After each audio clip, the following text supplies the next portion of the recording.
नमस्कार, एबिसी चेकमा स्वागत छ। म मेनुका श्रेष्ठ। संघ र प्रदेश सभाको निर्वाचनको मिति घोषणा भइसके यति बेला राजनीतिक दलहरू शक्ति आर्जनको कसरतमा छन्। 5 दलीय सत्ता गठबन्धन सिट बाँडको सकसमा छ भने प्रतिपक्ष नेकपा एमाले पनि भित्रभित्रै रणनीति बुनिरहेको छ। अझ नेकपा एमाले झ्याली नपिटी तालमेल गर्ने पक्षमा रहेको बताएपछि फेरि के कम्युनिस्टहरू एक हुँदै त छैनन् भन्ने आशंका समेत बढाएको छ। यता सत्ता गठबन्धनका नेताहरूबीच चुनावी सिट बाँडफाँडको किचलोलाई लिएर फेरि पनि गठबन्धनको भविष्यमाथि विभिन्न शङ्का उपशङ्का बढिरहेका छन्। यस्तो बेला एमालेको पछिल्लो भनाइले पुनः राजनीतिक माहौल तताएको छ। हुन त 2006 सालदेखि नेपालमा सुरु भएको कम्युनिस्ट आन्दोलनले अहिले पनि बेला बखत तरङ्ग निम्त्याउने गर्छ। कम्युनिस्टमा टुटफुट, फेरि जुट, फेरि फुट, फेरि जुटले कम्युनिस्ट यति बेला मिल्छन् र कति बेला टुट्छन् भन्ने पत्तो नेपालका होनहार राजनीतिज्ञले पनि थाहा पाउन सक्दैनन्। त्यसैले केपी शर्मा ओली र पुष्पकमल दाहाल प्रचण्डको मिलन हुँदा पनि पार्टीभित्रकै दोस्रो तहका नेताहरू अचम्मित बनेका थिए। कटुआलोचकको रूपमा उत्रिने ओली प्रचण्ड त्यो बेलाको मिलन यति बेला सार्वजनिक मञ्चबाट गरिने प्रहार फिक्का साबित भइरहने गर्दछ। कम्युनिस्ट शक्तिलाई एक बनाउन नेकपा माओवादी केन्द्र र एमाले भित्रका दोस्रो तहका नेता जसरी पनि एक गराउनु पर्ने भित्री मनासायका साथ लागि परेका छन्। हुन त एमालेका कैयौं नेता गठबन्धनसँग चुनावमा जाँदा हार सुनिश्चित भएकाले पनि त्यो हारलाई जितमा बदल्न कम्युनिस्ट एक हुनु अपरिहार्य रहेको बताउँछन्। यही बीचमा एमालेको भनाइले समेत झस्काएको छ। के कम्युनिस्टहरू निर्वाचन अघि एक हुन सक्छन्? के प्रचण्ड ओलीको एकता सम्भव छ? सडकमा भने जस्तै कम्युनिस्ट एक हुन सक्छन्? स्वदेशी विदेशी राजनीतिक शक्तिले कम्युनिस्टलाई फेरि पनि एक गराउन सक्छन् या कम्युनिस्ट आन्दोलन विचलनतिर जान्छ? सत्ता गठबन्धनभित्रको किचलो ओलीका लागि कति फाइदा? एकले अर्कालाई कम्युनिस्ट नदेख्ने ओली प्रचण्ड माधव नेपाल बीच कसरी तालमेल वा एकता होला? छुट्टा छुट्टै चुनावी रणनीति बनाउन लागि परेका दलहरू अन्तिममा मिल्न सक्ने सम्भावना छ त? आजको एबिसी चेक यिनै विषयमा केन्द्रित छ। आगामी निर्वाचनमा नेकपा एमाले सत्ता गठबन्धनसँग कसरी सामना गर्ला भन्ने प्रश्न जटिल बनिरहेको अवस्था छ। यही बीचमा केही दिनदेखि एमालेका दोस्रो तहका नेता पृथ्वी सुब्बा गुरुङ र शङ्कर पोखरेल पुष्पकमल दाहाल प्रचण्डसँग निरन्तर संवादमा छन्, जसले फेरि पनि कम्युनिस्टहरू भित्रभित्रै केही पकाइरहेका त छैनन् भन्ने आशंका बढाएको छ। यही बीचमा एमाले विचार मिल्नेसँग फेरि पनि गठबन्धन गर्ने र पार्टीले ढोका बन्द नगरेको बताएको छ। एमाले झ्याली पिटेर हल्ला खल्ला नगरी तालमेल गर्ने पक्षमा रहेको बताएपछि कतै केपी शर्मा ओली र प्रचण्ड बीचको एकता र सहकार्य हुन लागेको त होइन भन्ने आशंका समेत बढाएको छ। हाम्रो ध्यान के छ भने गठबन्धन हुँदै भएन भने चाहिँ एमाले चुनावमै जाँदैन त भन्ने ढङ्गले तपाईँले जसरी प्रश्न गरिराखेका हुन्छ त्यस्तो होइन। गठबन्धन चाहिँ तपाईँको गर्नै हुँदैन भनेर चाहिँ ढोका बन्द गरेर बसेको पार्टी एमाले होइन। यो एमालेसँग जो गठबन्धन गर्न चाहन्छ त्यो पार्टीहरूलाई ढोका खुलै छ होइन। तर हामी के भन्दैनौँ भन्छ कि गठबन्धन भएन भने एमाले चुनावमै जाँदैन, एमाले चुनावै हार्छ भन्ने मानसिकता चाहँदैन। हामी एक्लैले चाहिँ चुनाव जित्न सक्छौँ, चुनाव चाहिँ लड्नुपर्छ, सबै चाहिँ कुराको सामना गर्नु, चुनौतीको सामना गर्नुपर्छ। र हाम्रो यो अभियानमा सुशासन समृद्धि र समृद्धिको यो अभियानमा, यो राष्ट्रिय स्वाधीनताको यो अभियानमा, देशलाई बचाउने यो अभियानमा र चाहिँ त्यो लोकतन्त्र सुदृढ गर्ने अभियानमा र चाहिँ सङ्घीय लोकतान्त्रिक गणतन्त्रलाई कार्यान्वयन गर्ने यो अभियानमा जो चाहिँ हामीसँग एजेन्डा मिल्छ नि उसँग आउने भने बलजबती चाहिँ हामीसँग मिल्न हो भनेर भनिराख्ने चाहिँ परिस्थिति हुँदैन भनेर भने।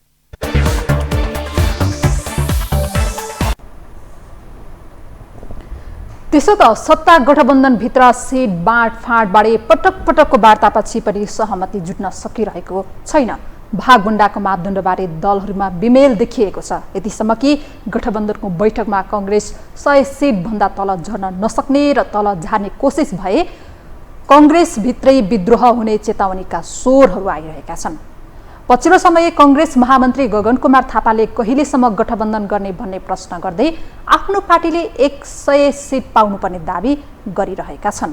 नपाए कङ्ग्रेसकै भविष्य जोखिममा पर्ने भएकाले त्यसको रिस्क नलिने समेत उनको दाबी थियो। यसलाई गठबन्धनका दलहरूलाई भने सहज बनाएको छ। यसले बागी उम्मेद्वार धेरै बन्ने भएकाले गठबन्धनले चाहेको उपलब्धि पनि हासिल गर्न सक्दैन। त्यसैले गठबन्धनका अन्य नेताहरू होशियार हुनुपर्ने तर्क गर्छन्।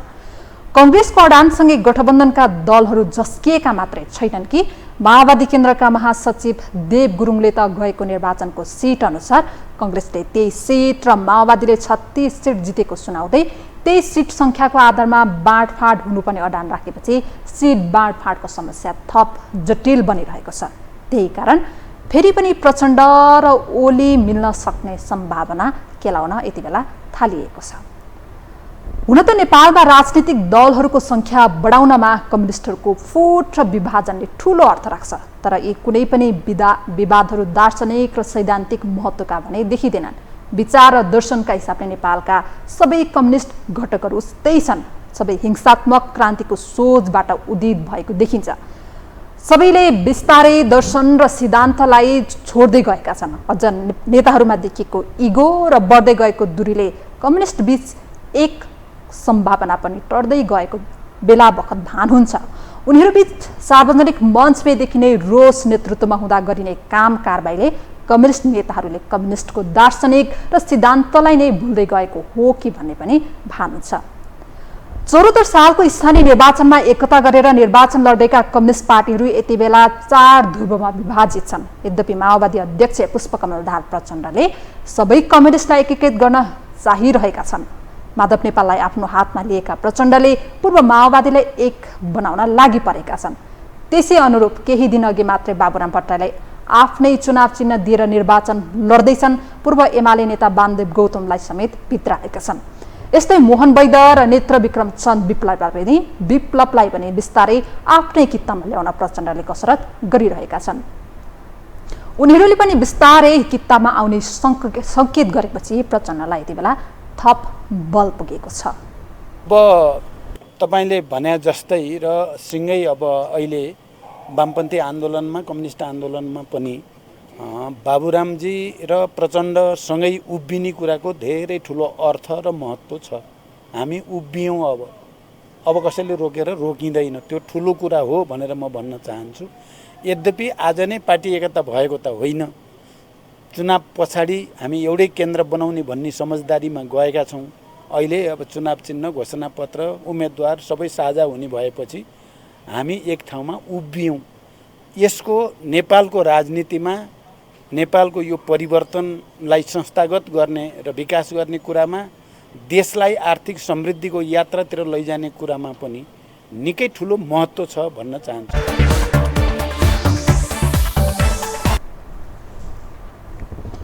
जस अनुरूप एउटै घोषणापत्रमा चुनाव लड्न प्रचण्ड र माधव नेपाल सहमत समेत भइसकेका छन्। कम्युनिस्ट भित्रका लागि यी दुई शक्ति प्रचण्ड र माधव नेपाल बीचको सम्बन्धले ओलीलाई भने असह्य भइरहेको छ। नेकपा एमाले फुटाइ छुट्टिएको रिस ओलीको साम्य भएको छैन। यद्यपि उनीहरू बीचको सम्बन्ध थप प्रगाढ र दरिलो बनिरहेको छ। यद्यपि एउटै घोषणापत्रमा चुनाव लड्न तयार भएका यी दुई शक्तिहरू आगामी संसदीय निर्वाचनमा एउटै साझा चिन्ह लिएर जान भने नसक्ने अवस्थामा छन्। चुनावलाई केन्द्रबिन्दुमा राखेका छौँ र नेपालको कम्युनिस्ट आन्दोलनलाई पनि एकताबद्ध बनाएर जानुपर्छ भन्ने सोच पनि राखेका छौँ र त्यसको निम्ति विभिन्न दलहरूसँग हामीले कुराकानीहरू गर्छौँ। अहिले नेकपा माओवादी केन्द्रसँग कसरी मिलेर जान सकिन्छ भन्ने बारेमा प्रारम्भिक चरणको हामीले कुराकानीहरू थालेका छौँ। अब एकताको कुरा चुनावभन्दा पहिले सम्भव छैन। आफ्नो आफ्नो पार्टी आफ्नो आफ्नो चुनाव चिन्हको आधारमा चुनाव लडिन्छ। तर 5 दलीय गठबन्धनलाई आधार मानेर चाहिँ हामी जान्छौँ।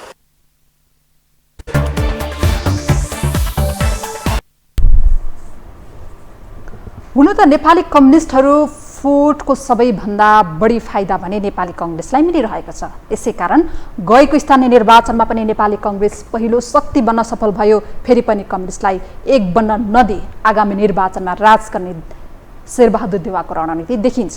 कङ्ग्रेसभित्रकै तल्ला तहका नेताहरू पनि आफ्नै पार्टीभित्र बढ्दो ध्रुवीकरण र विश्वास घट्दै जाँदा देउवा आज रिक्स मोल्न नचाहने भएका कारण कङ्ग्रेस र कम्युनिस्ट बीचको गठबन्धनमा जुटबल गरिरहन्छन्।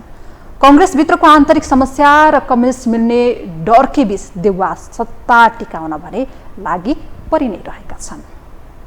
नेपाली काङ्ग्रेसले अहिले नै जुन उहाँले आफै पनि राम्रो काम गर्नुभएको छ भन्ने गएर होइन, अनि त्यो विचारलाई माथि लिएर अगाडि जान पाए गएको भए नेपाली काङ्ग्रेस अहिले पनि बहुमत हुन सक्छ। जब विचारमुखी भयो भने डर कम हुन्छ, सत्तामुखी पनि डर बढी हुन्छ। तब नैतिकता र मोरलसँग जोडिनु भयो भने, विचारसँग जोडिनु भयो भने डर कम हुन्छ। व्यापारी मान्छे सधैँ गलत काम व्यापारी गरेर हुन्छ, डर बढी हुन्छ तिनीहरूलाई। जहाँ अनेस्टी हुन्छ त्यहाँ डर कम हुन्छ नि त। जब हामी सत्ता मात्रै हो भने डर, मलाई प्राइम मिनिस्टर बन्नु छ वा सत्ता मात्रै जानु छ भने त हामीले रिस्क लिन चाहेनौँ। हाम्रो विचारप्रति, हाम्रो सङ्गठनप्रति, हाम्रो इमान्दारताप्रति हामीलाई विश्वास भएन त्यहाँ।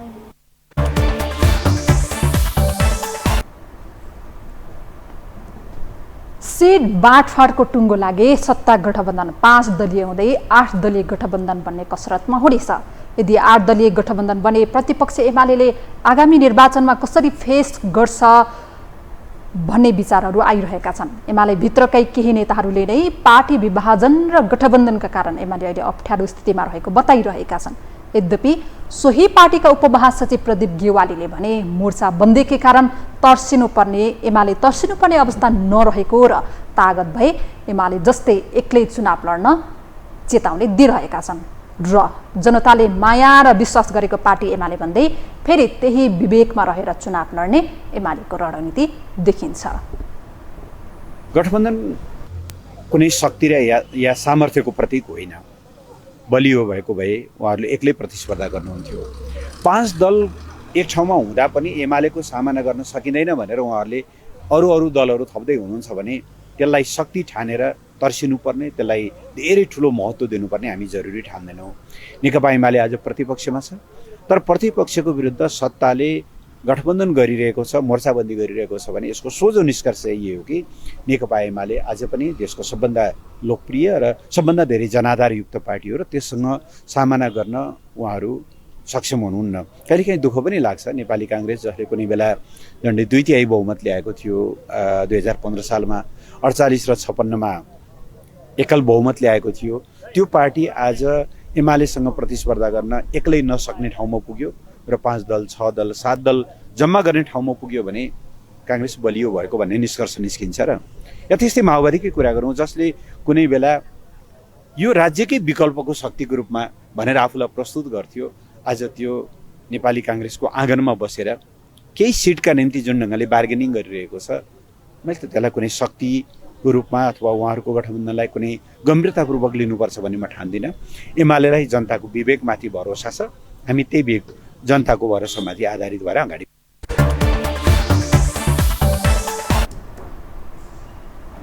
संसारमा अब केही मात्र मुलुक छन् जहाँ कम्युनिस्ट पार्टी स्पष्ट देखिने गरी उपस्थित छन्। नेपालमा कम्युनिस्ट पार्टी संस्थागत बनेको पनि 73 वर्ष पुरा भइसकेको छ। तर कम्युनिस्टहरू सिद्धान्त, विचार र मोडललाई बिर्सदा आज विभाजन र टुटफुट हुने गरेका छन्। अस्थिर नेतृत्व र व्यक्तिवादी चरित्र तथा स्वार्थ निहितले कम्युनिस्ट पार्टीले 73 वर्षमा 73 भन्दा धेरै पटक विभाजनको चोट सहनु परेको छ। 2006 साल स्थापना भएदेखि हालसम्म यो कम्युनिस्ट पार्टीको सबैभन्दा ठुलो विरासत नै फुटको श्रृङ्खला बनेको छ, जसको सिलसिला रोकिएको छैन। 5 वर्षका लागि जनताले दिएको जनमत कुनै कम्युनिस्ट पार्टीले टिकाउन सकेका छैनन्। कम्युनिस्टहरू व्यक्तिगत स्वार्थमा निहित हुँदा आज सर्वहारा जनताका लागि भन्ने पार्टी भन्नेले समेत गिज्याइरहेका छन्। यद्यपि विश्लेषकहरू फेरि पनि कम्युनिस्टहरू एक हुनुको विकल्प देख्दैनन्। सबै नेताहरूको परिवार, नेताहरूको काम, नेताहरूको स्थिति अनि निर्वाचन प्रक्रिया, निर्वाचन आदि इत्यादिलाई हेर्ने हो भने लोकतान्त्रिक समाजवाद होइन, यो परिवारवाद उत्कर्षमा जाँदैछ। नेताहरूले बाहिर त्यो आम रूपमा खपतको लागि केही भन्नुहुन्छ, धनवाद व्यापक देखिन्छ र त्यसमा प्लस भएर डनवाद छ। त्यस कारणले यो भन्ने कुरा एउटा हो र गर्ने कुरा अर्को हो। उहाँहरूले यो तीनटाबाट मुक्त हुनुहुन्छ। परिवारवादबाट नेताहरू मुक्त हुनुहुन्छ, धन सम्पत्ति आर्जन गर्ने कुराबाट मुक्त हुनुहुन्छ र बाहुबललाई प्रयोग गर्ने कुराबाट उहाँहरू मुक्त हुनुहुन्छ। के मुक्त हुन सक्नुहुन्छ? मेरो चाहिँ प्रश्न छ। त्यस कारणले उहाँहरूले शब्दमा भन्नुभएको छ, यथार्थमा यो रूपान्तरित तत्काल हुने सम्भावना छैन। मलाई लाग्छ विगतको कम्युनिस्ट आन्दोलनलाई मूल्याङ्कन गर्ने हो भने सम्भव देखिन्छ। किनभने नेपालको कम्युनिस्ट आन्दोलन जस्तो 2006 सालदेखि प्रारम्भ भयो विक्रम सम्वतको, त त्यो 6 सालदेखि प्रारम्भ भएको कम्युनिस्ट आन्दोलन दुईटा काम गर्दै गर्दै गयो। एउटा जुट्दै गयो, एउटा फुट्दै गयो। कुन बेलामा उहाँहरू जुट्नुहुन्छ पनि टुङ्गुँदैन र कुन बेलामा फुट्नुहुन्छ त्यो पनि टुङ्गुँदैन। त्यस कारणले हिजो अस्ति फुट्नु भयो, अब चुनावको मुखमा अन्तिम सत्य भनेको शक्ति हो, सत्ता हो भन्ने जुन मान्यताका साथ यो आन्दोलन विकास भइराखेको छ, यो सम्भावना रहन्छ।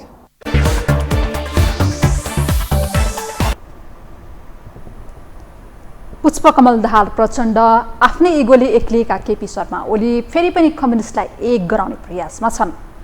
ओलीले संसद विघटन र नेकपा विभाजनलाई आत्मलोचना गरे फेरि पनि कम्युनिस्ट एक हुने सम्भावना देखिन्छ।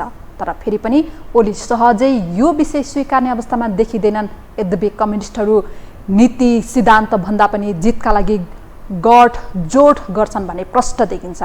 आफ्नो स्वार्थ र शक्तिका लागि जति बेला जो कोहीसँग मिल्न र छुट्न पछि नहट्ने राजनीतिक दल तथा कम्युनिस्टहरूको नियति नै बनिरहेको छ।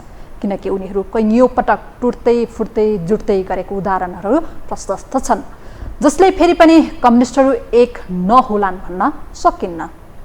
हवस् त, आजको लागि एबिसी चेक यति नै। हामी सबैलाई बिदा दिनुहोस्। यो टेलिभिजन हेर्दै गर्नुहोला। नमस्कार।